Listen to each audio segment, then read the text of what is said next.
সামনে চারুকলার অভ্যন্তরে মাছ বিক্রি হচ্ছে। আগ্রহী ক্রেতাগণকে, আগ্রহী দর্শককে অনুরোধ জানাচ্ছি আপনারা ভেতরে এসে সংগ্রহ করতে পারেন বাংলার ঐতিহ্যবাহী বিভিন্ন মুখোশ।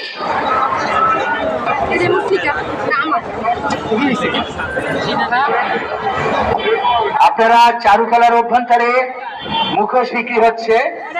আপনারা যদি কেউ আগ্রহী হয়ে থাকেন বেশ কম দামে বিক্রি হবে, কম দামে বিক্রি হচ্ছে। চারুকলার অভ্যন্তরে মুখোশ বিক্রি হচ্ছে। আপনারা আগ্রহী যারা আছেন তারা যোগাযোগ করবেন।